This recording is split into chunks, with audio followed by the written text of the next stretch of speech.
반갑습니다. 대중문화탐구의 명철입니다. 오늘은 가왕 조용필 씨의 노래에 대한 이야기를 해볼까 하는데요. 80년 조용필 1집은 그 앞 시대와 구분을 짓는 한국 가요사의 기준이 되지. 그리고 그 이후 우리나라 가요사는 완전히 바뀌게 됩니다. 팝에 열광하던 사람들, 그런 젊은이들을 가요를 듣는 사람으로 만드신 분이기도 하죠. 80년 1집 이후 조용필 씨에게는 정신없는 한 해였었습니다. 6월에는 카네기홀 미국 뉴욕 공연, 9월에는 TBC 남자가수상 주제가 작곡상 최우수 가요상, 그리고 9월에 추석 리사이트를 세종문화회관에서 하지요.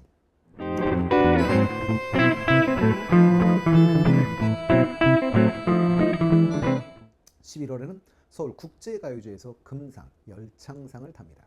그리고 12월 MBC 10대 가요 가요제 가수왕, 최고 인기 가요상, 작곡상 등을 수상하게 되죠. 80년대 창밖의 여자 발표 당시 대한민국 국민 전부가 조용필 씨 앨범 한 장씩은 다 소장하고 있다는 얘기가 나올 정도였습니다. 1980년은 조용필 씨의 헤이지아, 광주 민주화 운동이 있던 해입니다. 1980년은 조용필 1집으로 시작하여 전두환 군사정권에 의해 5월에 비극이 있었고, 80년은 조용필 씨의 2집 12월이지요 로 마무리가 됩니다. 우리 가요사에서 조용필 씨의 찬란한 시대가 시작된 해가 1980년인 것이지. 오늘은 조용필 씨의 2집을 중심으로 소개하려고 합니다. 1980년 3월에 1집을 발표하고 9개월 만에 1980년 12월에 2집이 나옵니다. 2집은 소속사와 1년 1음반 발표 압박 때문에 급속도로 제작된 음반이어서 조용필 씨 입장에서는 당시에는 좀 성에 차지 않았나 봅니다. 그러나 수록곡들의 완성도가 떨어진다는 말은 아닙니다. 조용필 씨 주도의 창작이 좀 적은 앨범인 것이죠. 조용필 씨는 1집 이후 활동이 너무 바쁜 시기를 보내고 있었던 때였었습니다. 그래서 김영광 씨가 주로 4곡을 쓰셨고요. 김희갑 씨가 2곡. 그래서 이 두 분이 주를 이루는 앨범이라고 볼 수 있을 텐데요. 그리고 노래 스타일을 바꾸려 노력하는 과정 속에 나오는 앨범이기도 했었습니다. 그래서 어떻게 놓고 보면 3집에서 그런 노력들이 주로 나타나게 되죠. 그런 측면에서 본다면 약간 과도기적인 성격이 있고, 2집 이후에 3집이 바로 나와서 음악성이 떨어져서가 아니라 홍보 기간과 활동 기간이 짧은 것 때문에 상대적으로 인기를 덜 누린 앨범이기도 합니다. 그렇다고 해서 인기가 없거나 히트곡이 없다는 것은 절대 아닙니다. 앨범 커버는 그 배경이 카네기홀인데요. 2집 발매 전 카네기홀에서 한국 가수 최초로 공연을 했죠. 당시 미국에서 골프를 하던 중 눈에 골프공을 맞아 멍이 들어서 선글라스를 착용한 채 공연을 했다고 합니다. 2집은 총 12곡이 들어있는데요. 건전가요 빼고 단발머리 경음악을 빼면 A면에 5곡, B면에 5곡이 들어있다고 볼 수 있을 겁니다. A면의 타이틀곡은 촛불입니다. 조용필 씨의 한국적인 멜로디에 서양적 악기를 입히는 작업을 계속 하시는데요. 그런 작품 중에 하나라고 볼 수 있죠. 연주는 물론 지금도 그렇지만 그 당시 최첨단 악기를 사용합니다. 몽환적인 사이키델릭 사운드를 들을 수 있는 그런 곡인데요. 1980년 동화방송의 축복이란 주말 드라마의 주제가이기도 합니다. 정윤이, 한진희 씨가 주연을 했던 그런 작품이지요. 동화방송, 그러니까 TBC죠. 에서 제작을 시작했지만 중간에 통폐합 조치에 따라서 KBS JTB에서 종영을 한 그런 작품이기도 하지요. 이 노래의 작사가이신 이유 씨가 이 드라마 작가이기도 하셨습니다. 물론 작곡은 조용필 씨가 하셨지요. 드라마 제목이 축복이어서 노래 제목도 원래는 축복이었고요. 부제가 촛불이었습니다. 2집 최고의 히트곡이기도 하죠. 나는 가수다에서 노래 잘하는 가수죠. 국카스텐이 리메이크를 하기도 했던 곡입니다. 두 번째 곡은 인물현대사인데요. 1980년대 초 KBS 라디오 드라마 인물현대사의 주제곡이었다고 합니다. 인물현대사는 참 오묘한 분위기를 풍기는 곡인데요. 작곡은 조용필 씨와 참 많은 곡을 함께 하신 1세대 히트 작곡가이신 김희갑 씨가 하신 노래입니다.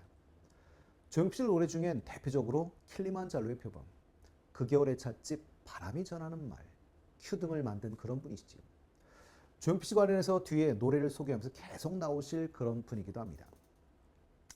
물론 이 김희갑 씨가 노래를 준 다른 가수들은 양희은 씨, 하얀 목련 같은 곡, 송창식 씨의 상하이 노래, 이선희 씨의 알고 싶어요, 임주리 씨의 립스틱 짙게 바르고, 최진희 씨의 사랑의 미로, 김국환 씨의 타타타, 박인수, 이동원 씨의 향수, 그 외에도 뮤지컬 명성황후를 만드신 분이 김희갑 씨죠. 세 번째 곡은 간양록인데요. 작사는 역사소설이나 사극 드라마 시나리오 작가로 유명하신 신봉승 씨가 하셨고, 작곡은 조용필 씨가 한 곡입니다. 간양록은 민요를 연구해온 조용필 씨의 창작 타령인데요. 피를 토하는 듯 절규하는 조용필 씨의 보컬이 정말 일품인 노래입니다. 간양록의 책의 저자인 강항이 임진왜란에 일본으로 잡혀가 고국을 그리워하면서 썼던 책이지요. 강항은 돌아오는 일본에 끌려갔다가 돌아오기까지 겪은 체험을 기록했는데, 이때 죄인이 타는 수레라는 뜻으로 본인이 죄인이라고 낮춰 불러서 건거록이라고 하기도 했었습니다. 적국에서 당한 포로들의 참상과 그곳에서 보고들은 실정을 빠짐없이 기록해 놓았을 뿐만 아니라 전란에 대비해야 할 국내 정책에까지 언급하고 있어 충절의 기록으로 사료적, 교훈적 의의가 큰 책이라고 하지요. 그런데 간양록은 일본에서 더 인기가 있었던 곡이라고 합니다. 1집에서도 한오백년이 일본에서 인기가 상당히 있었다고 하는데요. 물론 1집에서 가장 히트곡은 돌아와요 부산항이지요. 그리고 일본 가수들이 엄청나게 리메이크했던 그런 곡인데요. 한오백년은 인기는 일본에서 있었지만 리메이크는 거의 못하지요. 왜 그렇죠? 그렇게 부를 수가 없으니까요. 이 간양록이 그런 곡 중에 한 곡이라고 합니다. 간양록도 드라마 주제곡이었었는데요. 1980년 MBC에서 간양록을 소재로 한 드라마를 만든 적이 있었습니다. 김혜숙 씨, 이정길 씨, 최불암 씨 등이 출연했었고요. 이 드라마의 주제가로 사용이 되었죠. 그리고 2021년에는 MBC에서 다큐 드라마 간양록이 제작이 되었었는데요. 이때는 조용필 씨의 간양록이 직접 사용된 게 아니라 새롭게 연주 형식으로 녹음되어 사용이 되기도 했었습니다. 그 다음 곡은 사랑은 아직도 끝나지 않았네인데요. 사랑에 대한 아쉬움을 애절하게 표현한 곡이지요. 이 곡은 MBC 라디오 드라마 사랑의 계절에 사용되었던 곡이기도 합니다. 지금 고인이 되신 김자옥 씨가 나레이션을 맡아 진행하던 라디오 프로그램인데요. 프로그램은 청취자들이 엽서를 보낸 사연을 라디오 드라마로 구성해서 성우들이 목소리 연기를 하는 이런 식입니다. 드라마가 극적으로 끝날 때쯤 사연에 어울리는 노래를 선별해서 들려주었었는데요.